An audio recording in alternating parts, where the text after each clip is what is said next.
So I'm going to pick out the colors that I think are going to be close to what I need, and then I'm going to scratch off the color. I'm just going to use this container lid here.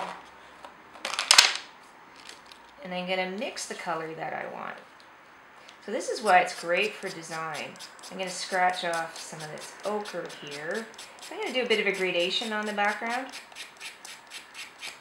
So I love that I can mix an exact paint color this way with only having a relatively small set of sticks. I can, that looks like home. It's hard to tell when they're dirty. My sticks are getting kind of small. I used to, you know, if I was doing architectural illustrations and there was a particular brick color that the architect wanted me to use, you know, or shingles or whatever, I could match that color exactly. So we're going to need probably a lot of white or cream. And then some of these other yellows. And I want to, so what I can do is I can just mix these powders together as if it was paint to get the color I want. I think I need some more yellow. I want it to be cheerful with those greens. So these are kind of hard, so they take a little longer to scrape off. The softer ones actually do scrape faster. Makes sense.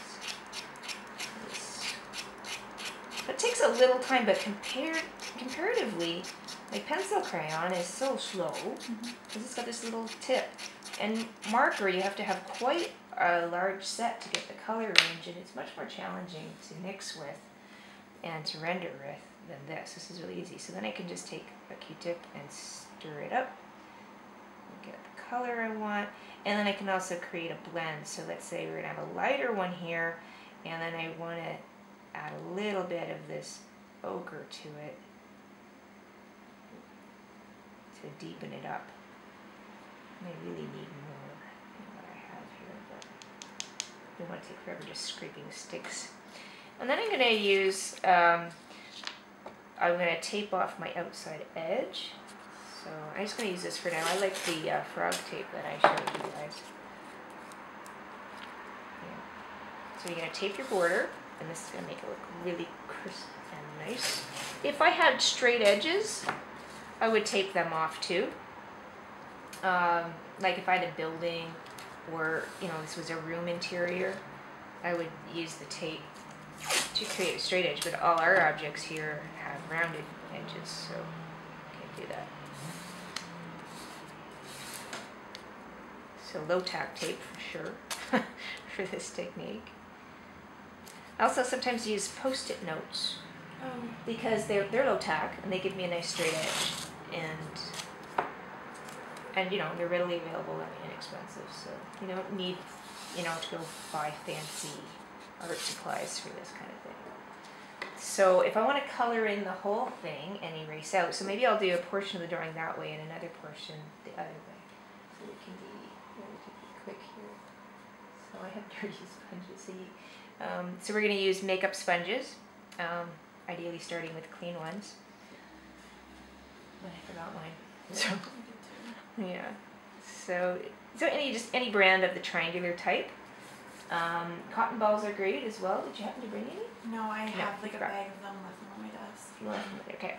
So cotton balls work fantastic. You can also use Kleenex. So what I do to pick up the powder in the cotton ball, and so let's say we're going to do a blend. Probably want more contrast here with this container, and maybe a little lighter where. So I'm going to start with the yellow on this side.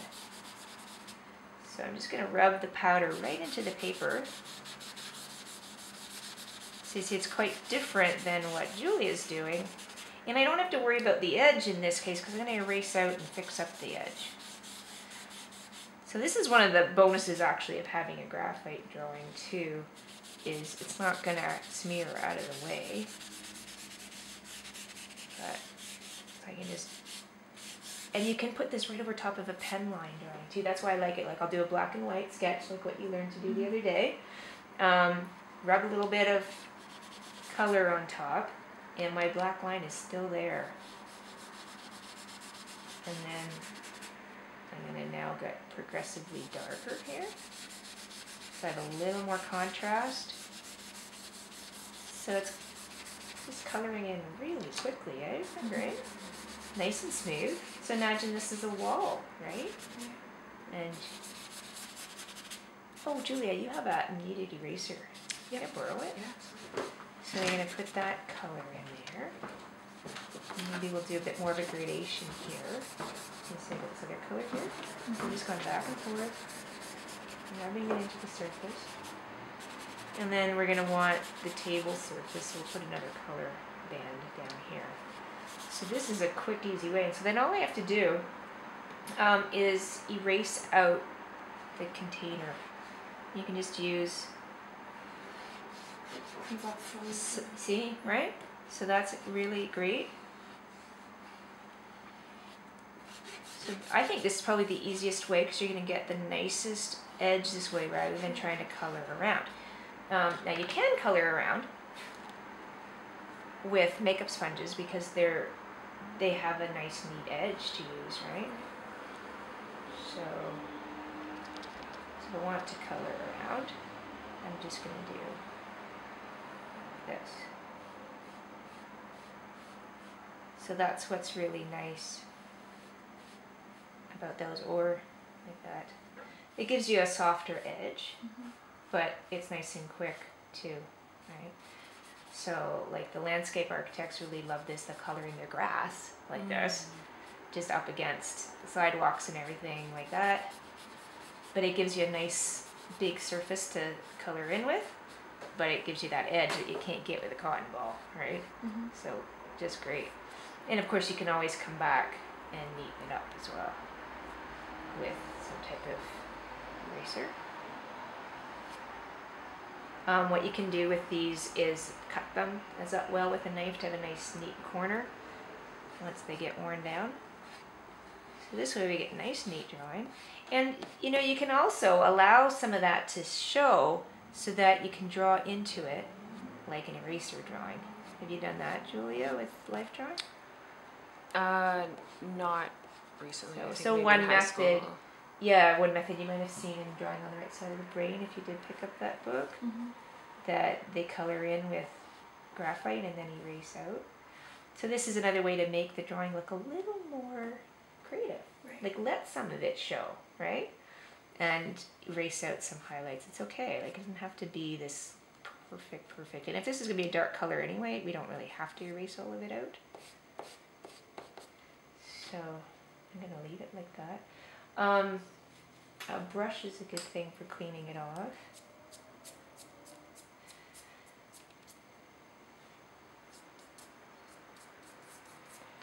So, like that. So make sure I'm still rolling here properly. Let's zoom in a little more. Alright, so that's a quick way to cover in big areas. Now you could also, so this green container, what do I have that's the closest? So this is close, but not quite. It's a little brighter. It's a little brighter. So that's what's nice about mixing. Like I could, if I draw directly, it's quite powdery, right? So I'm going to want to blend that in. And one of the things we can use are smudge sticks, or there's paper sticks. The particular brand or type I like is this one where it feels kind of velour-like. You feel that? It's just soft. So that's a good type to get. And you could put it on directly if you like, but then smudge it in. I find it gets a bit messy in the design studio. It makes a mess in my desk though. I actually really prefer another method. So one way is to make the powder and mix the exact color I want in a tray, or to use these sticks or low-tech Q-tips and just rub right off of the sticks in the in my container. So you can see here that some of them are worn down and little dents inside, because I've been rubbing right off the stick. So what I do, these light conte have a wax coating, so I scrape off the wax coating with my knife, and then I can just pick up color off of there and say, well, that's close, but I know it's a little softer, so I'm going to add a little bit of cream onto my stick and just rub it till I have some on there, and then I can apply it with the stick directly to it if I like, as a way to draw it. So I'm using the side of that stick, so I'm not holding it like a pencil. Do you see that I'm holding it overhanded? And because it's got a velour tip, like it's just fuzzy paper, right? I don't want to push hard, because I'm going to polish that fuzzy texture off, and there's nothing to grab the pastel and smudge it around anymore. So you want to use a light pressure and just rub against the surface, and just use lots. So you're rubbing it, twirling it onto the stick, grabbing whatever colors you think are going to comprise the color you're seeing or desiring, and then rubbing it on. So that's one way. For an object this big, I could probably use a... So just to speed it up, I'm going to put it right on. And it always looks textured though. So that's why I like this method if I'm doing smooth things. It really just picks up it just goes on so smooth. Mine on a drawing board, and then I just pick it up, knock off the dust, and we don't have a big mess. So another way to blend is with a brush, but and then deepening it up in a few spots, because we want the glass to look shiny. We can drag. This is so nice about these kneaded erasers. They can kind of do some of the shading work for you. Drag out that highlight just lightly. This other one I'm going to want to have come out much stronger. Break my rule and blow that. So I would first take it off a little bit with the kneaded eraser.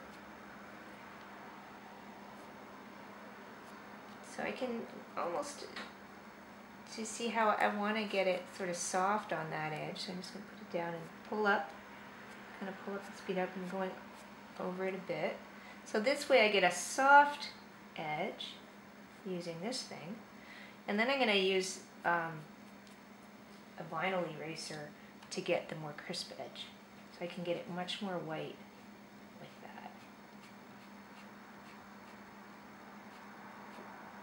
And if you want really good shapes, just cut your eraser with your knife. And then we could do that highlight on the neck as well.